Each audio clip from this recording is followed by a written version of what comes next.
Hello guys, সবাই কেমন আছো? আশা করছি অনেক ভালো আছো। আমিও কিন্তু অনেক ভালো আছি। আর আজকে আমি একটা এক্সাম ডের ব্লগ নিয়ে এসেছি। হ্যাঁ জানি আজকে আমার পরীক্ষা, কিন্তু আমি তাও ব্লগ করছি। তো ব্লগটা শুরু করছি এখন আমি সকাল থেকে। আর এখন বাজে 7টা। আমি উঠেছি 6:30টায়, আর 6:30টায় উঠে ঠিক করছি যে আজকে কি ভিডিও করবো। তারপর ঠিক করলাম যে চলো আজকে আমি এক্সাম টাইমে একটা ব্লগ শেয়ার করি তোমাদের সাথে। এমনিতেও এরকম টাইপের ব্লগ আমি শেয়ার করি না, তো ভাবলাম চলো আজকে শেয়ার করি। আর তার জন্য আমি এই ব্লগটা করছি। আর আজকে ব্লগের মেন টপিক হলো এইটাই, এক্সাম টাইম ব্লগ। আর আজকে স্পেশালি আমার বাংলা পরীক্ষা, মানে আমার বাংলা এক্সাম আছে আজকে, বেঙ্গলি।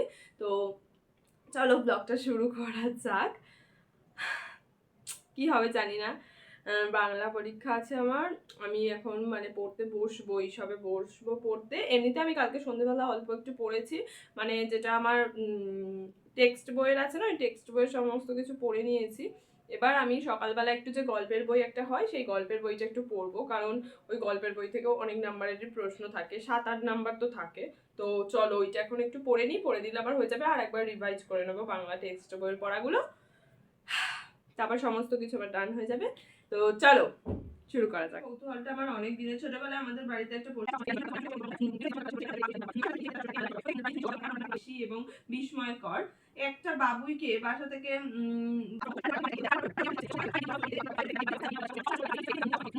জিনিস শেখানো যায়, মানুষের জ্ঞান, মানুষের বুদ্ধি কি ঘরের আশেপাশে ঘোরাফেরা করে। সন্ধ্যে হলে রোজই আমার বাগানের উপর উত্তর পশ্চিম কোণে আম গাছটায় বসে থাকে। তো তারপরে তো একটু পড়ে টরে উঠে আমি গেছিলাম রান্নাঘরে। মা বলেছিল বাঁধাকপিটা কেটে দিতে, আর আমি এখানে সেই জন্যই গেছিলাম বাঁধাকপি কাটতে। আর তারপরে আজকে আমাদের বাঁধাকপির তরকারি রান্না হবে, তার জন্যই আমি এখানে বাঁধাকপি কাটছিলাম। আর মা সত্যি বলতে আমাকে বললো বলে, না হলে আমি নিজে থেকে গিয়ে করতে চাইনি, কারণ আমি পড়ছিলাম। আর আমার মাও বলেনি, কিন্তু যেহেতু দেরি হয়ে গেছিলো তাই আমার মা লাস্টে একটু আমাকে বলেছিল। আর এখানে কিন্তু বাঁধাকপির যে তরকারিটা হয়েছিল ওটা কিন্তু রাতের জন্য হয়েছিল, তারপরে মা আলাদা করে এইগুলো রান্না করেছিল।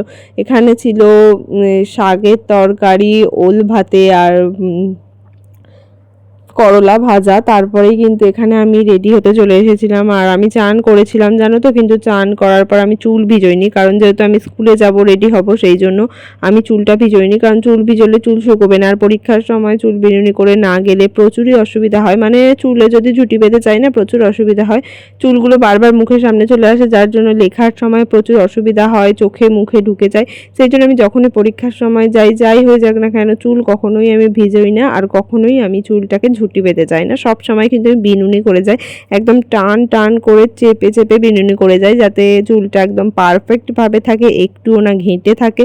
ঘেঁটে থাকলে কিন্তু ছোট চুলগুলো চোখের ভিতর ঢুকে যাবে, সেই জন্য। আর তারপর জামা যেমন পরি বেল্ট দিয়ে, সেরকম জামা পরেছিলাম।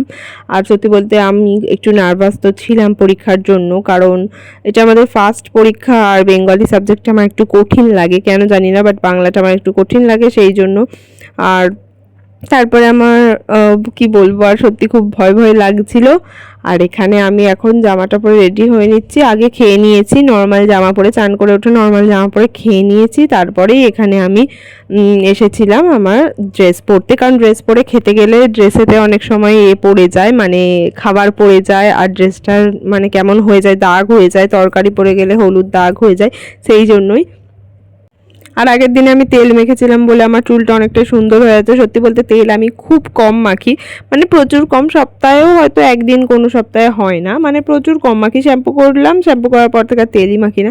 আর যে চুলটা কত সুন্দর হয়ে আছে, আমি শুধু নিজেই দেখছি, কি সুন্দর সিল্কিও আছে, তেলও মাখা, সুন্দরও লাগছে, মানে কি বলবো, একদম দারুণ সুন্দর হয়ে আছে চুলটা আমার। এত সুন্দর কেন, কি করে হলো আমি নিজেই বুঝতে পারছিলাম না, কারণ আমি তেল মাখিনি, তেলটা আমি অনেকদিন আগে মেখেছিলাম। আর তারপরে এখানে ভালো করে জোট ছাড়াচ্ছিলাম। জানো তো আমার চুলে এত জোট হয়, এত জোট হয় যে কি বলবো।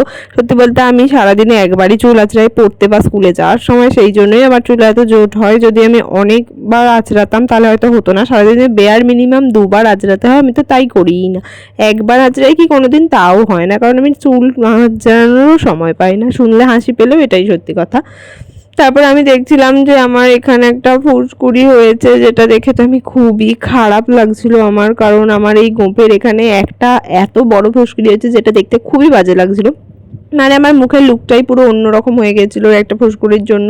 এবার তোমরা অনেকেই বলবে যে ফুসকুড়ি তো দেখাই যাচ্ছে না, কিন্তু আমার খুবই খারাপ লাগছিল ওই ফুসকুড়িটা, কারণ আমি নিজে দেখতে পাচ্ছিলাম বারবার, যখনই আয়নায় মুখ দেখছি তখনই আমি ফুসকুড়িটাই যেন দেখতে পাচ্ছি।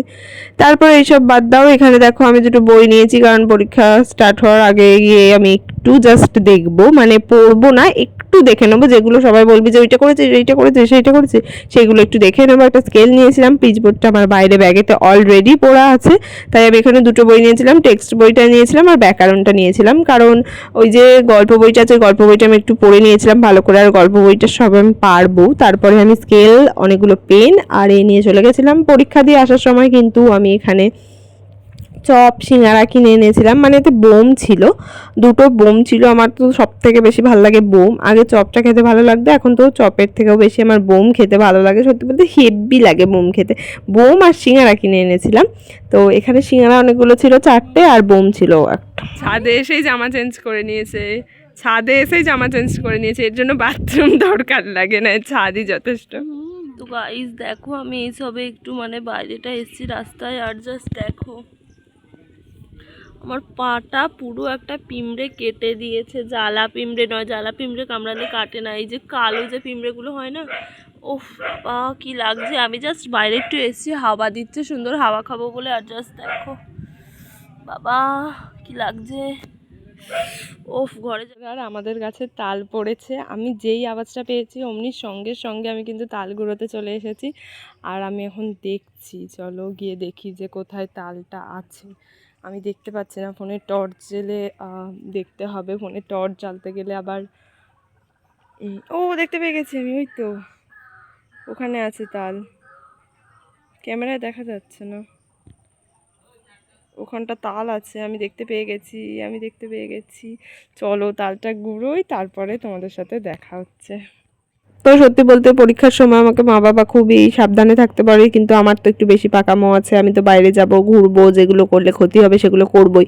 আর সেগুলো করতে গিয়েই তো দেখলে যে আমার পাটা কিভাবে কেটে গেছিলো, মানে একটা পিঁপড়ে কিভাবে আমার পাটা কেটে দিয়েছে। আমি এতদিন বিশ্বাস করতাম না যে কালো পিঁপড়েরা পা কেটে দেয় বা কালো পিঁপড়েরা কামড়ায় বলে, আমি সত্যি বিশ্বাস করতাম না, আমি ভাবতাম ইয়ার্কি মেরে বলছে। কিন্তু তারপরে যখন আমি দেখলাম যে আমার নিজের সাথে হলো, তখন আমাকে বিশ্বাস করতেই হলো। আর তারপরে এই যে আসল কথা হলো, এখানে আমি অনেকগুলো তাল গুড়িয়েছিলাম আজকে, মানে বিকেলবেলা থেকে সন্ধ্যেবেলার মধ্যে অনেক তাল পড়েছিল। আর এটা হলো রাত্রিবেলা আমি যে ঘুমোতে যাব তার আগে দেখলাম যে আমার বাবা এতগুলো তাল গুড়িয়ে এনেছে, সেটার জন্যই আমি একটু ভিডিওটা করছিলাম। কারণ দেখো একদিনে কতগুলো তাল পড়েছে, একদিনে যদি কারোদের কাছে এত তাল পড়ে তাহলে সেই তালগুলো আর কতদিন থাকবে বলো, খুব তাড়াতাড়ি তো শেষ হয়ে যাবে। সেই জন্যই আমাদের কাছে তাল না ভাদ্র মাস পড়তেই শেষ হয়ে যায়, মানে শ্রাবণ মাসে শেষ হয়ে যায়। রাত্রিবেলা মা করেছিল পরোটা, আর তার সাথে তরকারি করেছিল, আমি তরকারি খাই না বলে আচার আর লঙ্কা দিয়ে খাচ্ছিলাম, যেটা আমার ভালো লাগে। আজকের মতো ভিডিওটা এতটাই থাক, দেখাবে আবার পরের দিনের নতুন কোনো একটা মজাদার ভিডিওতে। তো আজকের মতো বাই।